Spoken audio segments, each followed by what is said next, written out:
السلام عليكم ورحمة الله وبركاته. عشركم وعشركي لباتني سيديدات ماددي managerial accounting أيام ولي وضنا waxaan rajaynayaa inaad casharadii hore kasoo faa'iidaysatay oo aad si taxana ah aad ula socoto. Intayna casharka maanta bilaabin, website-ka Share Xirfad waxaan kusoo gudbinay koorsooyin kala duwan oo calaaqa la leh qaybta accounting-ka. Haddii accounting-ka uu kugu horeeyo, waxaan kugula talinayaa principle of accounting inaad ka bilowdo, kadibna aad u gudubto labadan koorso oo ah qaybta financialka. Way ka ballaaran tahay marka tan loo fiiriyo. Tani waxa weeye si tartiib ah si fudud ayaa mafaahiimta lagu soo gudbinayaa, laakiin qaybahani koorsadan diploma in financial accounting-ka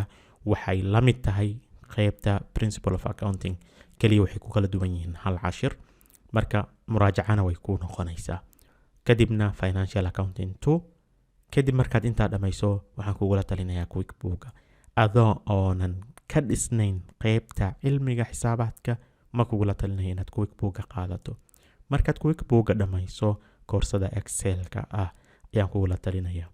Haddii aad koorso iska diiwaan gelisay, waxaad xaq u leedahay inaan koorso si bilaash kuu siino, nala soo wadaag. Laakiin waxaa shardi ah in aad koorsada aad dhamaysay.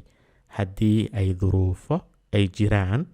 oo aadan koorso iska diiwaan gelin karin, waana la soo xiriiraysaa insha Allah tacaala, waana iscaawinaynaa. Hagaag, cashirka maanta waxaan soo gabagabeynaynaa qaybtii diyaarinta aan diyaarinaynay miisaaniyadda shirkadaha. 3 miisaaniyad ayaan soo diyaarinay qaabka loo diyaariyo. Miisaaniyaddii ugu dambeysay oo qaybta lacagta, miisaaniyadda lacagta ayaan isla qaadan doonaa. Sifo miisaaniyadda lacagta u diyaariso, waxaad u baahan tahay inaad ogaato maxaa lacag isoo galayo, maxaa lacag iga baxayo. Marka inta aad ogaato waxa weeyaan waa diyaarin kartaa. Okay, lacagaha ku soo galayo xagee bay naga soo galayaan? Waxay naga soo galayaan iibka. Bimacnaa waxaan u laabanaynaa budgetkii saleska ayaan u laabanaynaa. Saleska waxaa ku lifaaqnaa jadwalka lacag soo aruurinta. Collection schedule-kii aan soo wada qaadanay. Lacagaha naga baxayo waxa aan soo qaadanay jadwalka lacag bixinta disbursement-iga qaybta direct materialka ayaan soo qaadanay. Laakiin shirkadda kharashaadka bixisa kaliya material ma ah, direct material ma ah.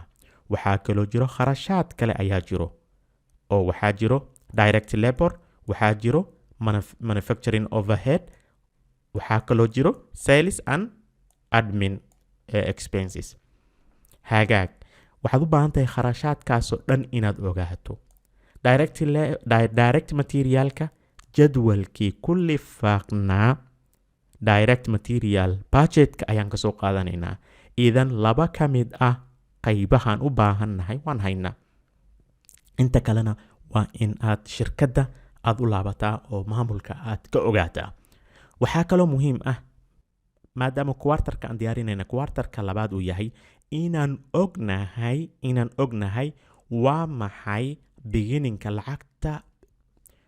closing-ka ah bishii la soo dhaafay oo ah beginning-ka bishani waa meeqa. Markaad intaa ogaato, waxaa ku dhiman kaliya hal shay inaad ogaato. Waa maxay siyaasadda shirkadda ee lacagta ay rabto bil walbaba in ay balance ahaan u hayso. Idan beginning markaad ogaato, ending-kana ogaato, macluumaadkan oo dhanna aad hayso, waxa aad diyaar u tahay in aad diyaariso warbixinta aan dhahno budgetka qaybta cash budgetka. Aan isla fiirino, aad ay u fududahay. Mar labaad ku celinaya. Qaybahan budgetka ma adka, kaliya practice ay kaaga baahan yihiin iyo inaad xifdiso budget walba iyo waxa ay ka kooban yihiin. Iyo practice badan inaad samayso. That's all aad u baahan tahay. Hagaag.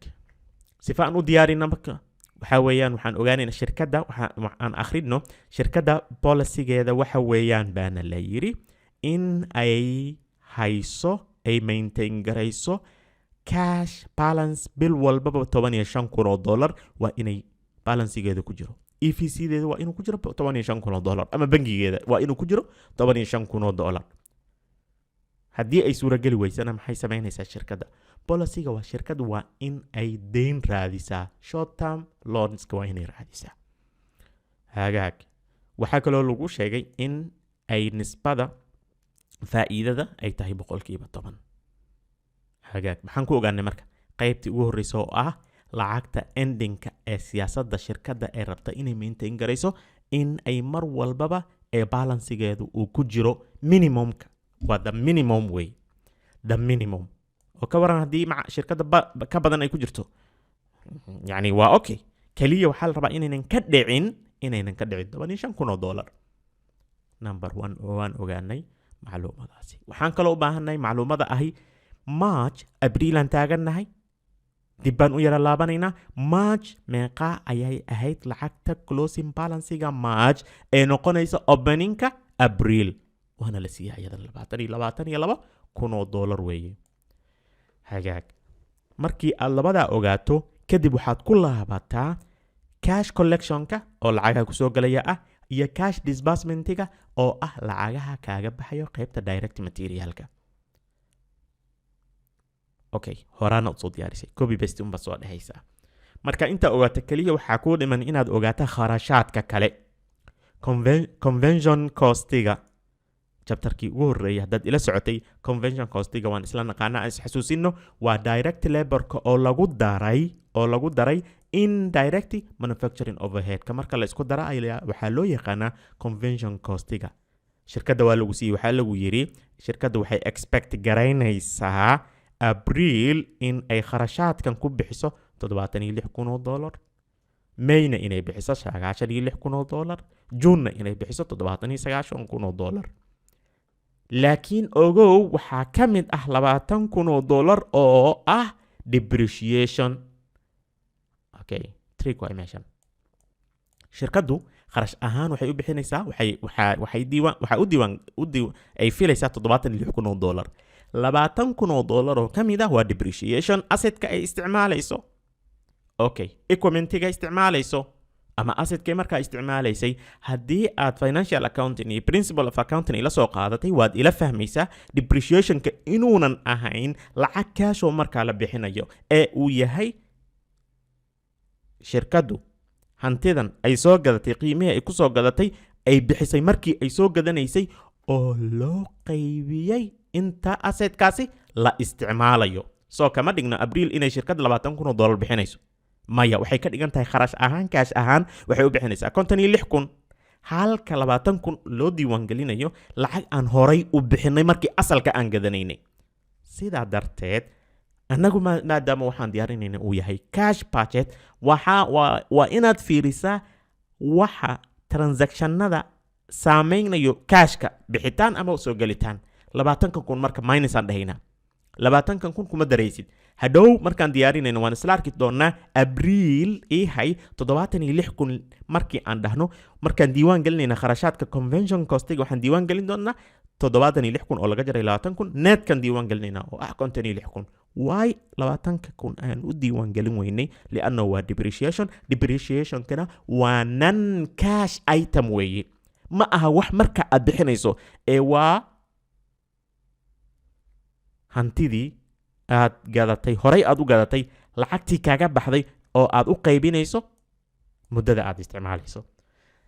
I hope inaan isla haynaynta okay macluumada ugu dambaysa ee ah inaan isla ogaano waa kharashaadka shirkadda uga baxaya qaybta sellingka iyo admin expenseska waxaana la siiyey April $80,000 $185,000 iyo $225,000 wuxuu dhan waa marka cash ka baxaya shirkadda weeye sida darteed mar hadday sidaa tahay waxa weeyaan waxaan diyaar u nahay inaan aruurino waxaa lagu xasuusinayaa lacagtii aan ka soo aruurinay iibka ee cash collectionka ku lifaaqnaa budgetka qaybta iibka qaybtan ayaan rari doonaa labada qayb ugu horeysa waa raritaan waan rarnay waxaa kaloo lagu xasuusinayaa disbursementiga qaybta materialka ayaa lagu xasuusinayaa ayadana waan rari doonaa insha Allah taala aan ku bilowna qaybta ugu horeysa miisaaniyadda qaybta cash budgetka waxaa muhiim ah inaad qaybtan inaad xifdiso qaybtani waa in aad sida faataxada magacaaga oo kale aad u xifdisaa mar walba oo lagu siiyana aad diyaarisaa intaadan nambaro qorin canaasirta qaybaha ay ka kooban tahay budget walbaba diiwaangeli fatrada diiwaangeli kadib dib ugu laabo macluumaadka ama muctayaadka lagu siiyey markaasi marka waxaa la rabaa opening balancing inaad ku bilowdo kadibna collection slide 23 adaa hadda lagugu sheegaya ee hadhow slide 23 ha dhihin ha qorin ha noqonin qof wax xifdiya ila fahan wax okay opening cash balance collection marka aan isku darno total cash kadibna disbursement slide kan adaa lagugu xasuusinaya ee hadhow ha qorin laga jaray convention cost laga jaray selling and admin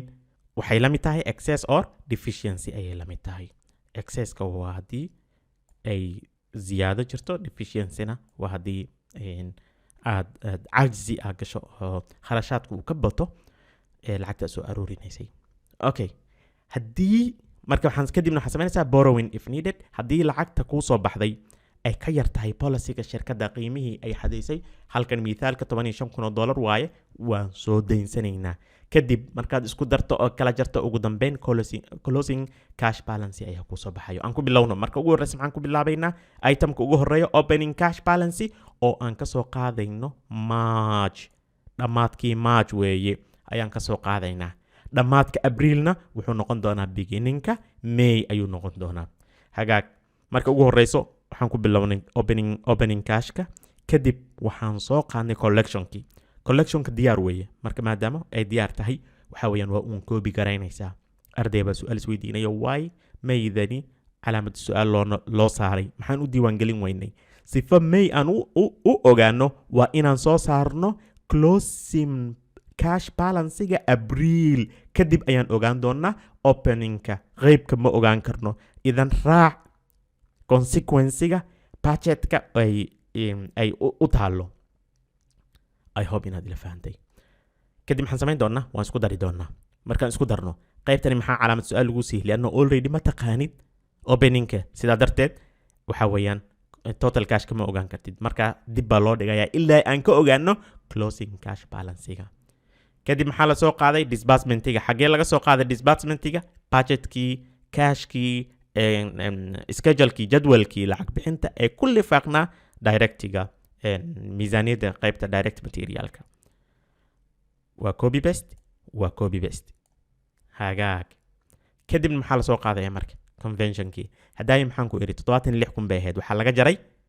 laga jaray 20,000 ee depreciationka 56,000 oo macluumaadkii ay shirkadda ku siisay weeye halka 96,000 ka ahayd 76,000 ayay noqotay hagaag minus lacagaha kharashaadka selling and admin ayaa waa uun soo raraysaa haddii aad fahanto horeysan kugu sheegi jiray marna adoo daawanayo xalli marna macluumaadka inaad qaadato keliga isku day inaad xalliso kadib waxaan samaynaynaa mucaadaladan April bas ayaan ka shaqayn karnaaye waxaan samaynaynaa total cashka ayaan ka jaraynaa kharashaadkan oo 3 kharashaad ah kadib waxaa noo soo baxaya excess or deficiency ayaa kuu soo baxayo 16,000 minimumka shirkadda waa maxay waa 15,000 weeye maadaama 15,000 ay ka sharayso shirkadda uma baahna inay wax soo boorow garaysato sidaa darteed closingka wuxuu noqonayaa 16,000 hadda ayaad ka shaqayn kartaa beginningka ayaad u rari kartaa beginningka May endingka April ayaad waxaan u raraynaa beginningka May noqon doono markii aad rarto kadib waxaad helaysaa macluumaadkii kaliya qaybtan bas naga dhinneed kadib mucaadaladeedaad wadaysaa markaad inta imaataa su'aal isweydiinaysaa shirkadda lacagta kharash dakhligana soo galay markaan ka jarnay dhammaan kharashaadka ma ka hooseysaa policyga shirkadda maadaama ka hooseynin waxa weeyaan uma baahnin lacag inaan soo daynsano sidaa darteed closingka May ayaa waxa u noqonaya beginningka June noqonayo markaan isku dardarno maxaa noo soo baxay waxaa noo soo baxayo inay 11,000 tahay waad istaagaysaa natiijada dakhliga iyo kharashaadka marka la isku daro la kala jaro waxaa noo soo baxay 11,000 abba shirkadda ma waxay rabtay 15,000 bimacnaa waxay ka dhigan tahay inay shirkadda u baahato inay wax soo daynsato meeqay soo daynsanaysaa 15,000 ay u baahan tahay 4,000 ay kaliya u baahan tahay ayay soo daynsanaysaa hagaag mar walba markaan aan samaynayno totalka maxaan dhihi jirnay beginningka openingka iskuma dardaraysid ee openingka ugu horeeya uun soo qaado okay qaybaha kale isku dardar endingka endingka oo qaybta ugu dambaysana ayadana qaybta ugu dambaysa uun soo qaad. dhammaan bajetyadii aan soo diyaarinaynay the same ayaan ku samaynaynay. kadibna waxa weeyaan waad isku dardaraysaa labadan qaybood isku dardar, waxa ugu dambeyn kuu soo baxayo in ay lacagta closingka ee ugu dambeeyo inuu yahay 15,000. waxaan rajaynayaa in aad ka faa'iiday chapterkan. aad uma culusayn, ma adkeen, laakiin wuxuu u baahan yahay diyaarin, practice fara badan, iyo in aad xifdiso qaybaha uu ka kooban yahay cunsur walba oo canaasirta miisaaniyadda. 4 keliyaan hadda qaadanay sababtoo ah maadadani waa managerial. waxaa loo baahan yahay keliya inaad basic aad ogaato. mawaada kale ayaad ku qaadan doontaa jaamacadda haddii aad qaadato qaybta costingka iyo haddii aad ayadoo advance ahaan aad sii qaadato. khayr badan idin rajaynaa. 2 chapter keliya noo harsan, kadibna insha allahu tacaala maadadani waan soo gabagabayn doonaa. asalaamu calaykum waraxmatullaahi wabarakaatu.